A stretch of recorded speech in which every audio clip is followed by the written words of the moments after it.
playing unsound gambits or openings. What's better than winning after your opponent's horrific blunder? And who wants to win by outplaying their opponent in a long-lasting, good game of chess? Let me give you an example. It's called the England Gambit. The point is that you may get a win in only 6 or sometimes 8 moves. For example, here, white should play knight c3, and they are much better because we are behind development. However, the database says white often makes a mistake playing bishop c3, and now black is winning, thanks to the bishop b4 move. After, say, queen d2, black may even deliver mate, like this. That's nice, but what happens if white knows this or finds over the board this move knight c3? Well, in both cases, the game ends quickly. In the first one, we win. In the second, our opponent. And I think that's good for us, if we don't want to play chess. And it's exactly like not playing chess, but more like roulette. And then there is one more thing that maybe causes a little trouble. What if we face the same opponent twice, and with the same pieces, same color? And they know this trick that we just sold them. They're not going to fall for the same thing twice. So what we come to is that when the time comes, we'll need to Google another opening trick. Not bad. Playing the London. Always the same pawn structure. Reminds me of getting the same breakfast every morning, but it is a healthy one. Means I don't need to think at all. One cannot imagine such a relief, in any other opening. My opponent can do their job, I do my own. And my job is to create this nice pawn triangle. Get my bishop in front of it, and if God allows, put my knight on e5.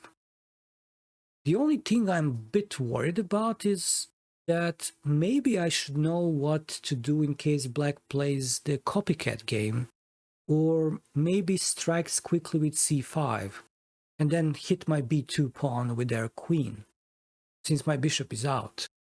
Also, that one line when they choose the King's Indian setup, when they start attacking us on the king side, or the Greenfield, or maybe the Dutch.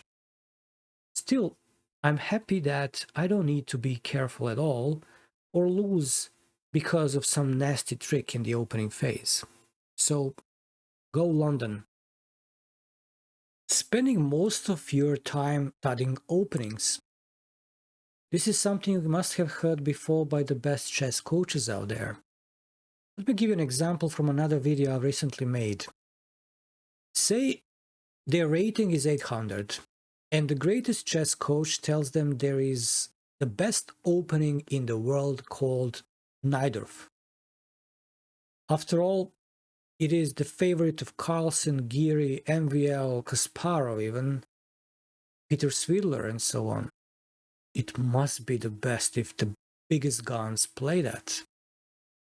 So, talking about someone who just have learned to play chess, to move pieces, and possibly knows how to calculate 2 moves ahead, not knowing anything about pawn structure, not being familiar with the concept of weak squares, or anything needed for, solid positional understanding.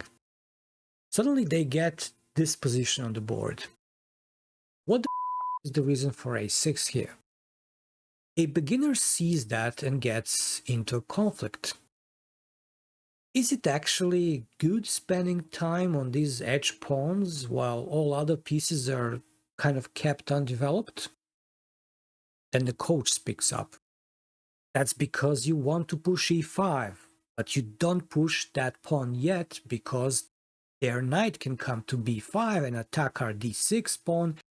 So by playing a6 But why do I want to push e5? The beginner interrupts. Because you want to fight for the center, goddammit, says the best coach in the world, of course. But why would I care for the center? So our student is basically not aware of how limited their knowledge is and gets confused by these wise words of the chess coach. But you know what? It doesn't matter.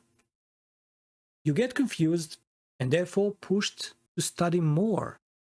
You develop such strong will to explore those confusing but golden words by consulting the chess books or using the internet or checking with another coach.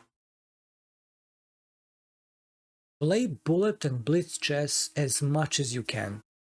A beginner tends to play the first interesting move they see, and that habit is one of the first things every chess coach is trying to break and replace their free spirit with a mature thinking process, including choosing the candidate moves and solid foundation for every move played.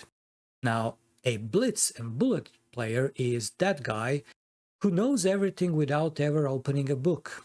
Now, let's show some appreciation for their will to remain the same and not change anything in their thinking process, staying 1200 for decades. Don't analyze your own games, or if you do, turn on the engine. Why would anyone want to know what went wrong and why? What's good behind rethinking why we lost? Why bother? And why not just forget? Because let's be real, exactly the same game won't happen again, or it's quite unlikely to happen. And if you're that kind of guy that cannot really stand not to look back, at least use the engine. Because you should keep your energy, for the real things. When doing puzzles, don't calculate all the way. Just relax and tell your intuition to choose whatever. For example, here is an obvious move to play, but instead of going through the whole line, before moving, of course, we'll just play it out and think later. This is really the best advice if you want to avoid getting paired with the better or stronger opponents. It works perfectly when you play a real game of chess, especially if you play a classical time control game and you have a lot of time to calculate and get exhausted. Why would you do that? Just make the first move you feel is right and don't bother. Your rating is gonna definitely keep you away from those guys that can make you nervous. Now, I'd like to know what you think, and what's your golden advice to a beginner level player?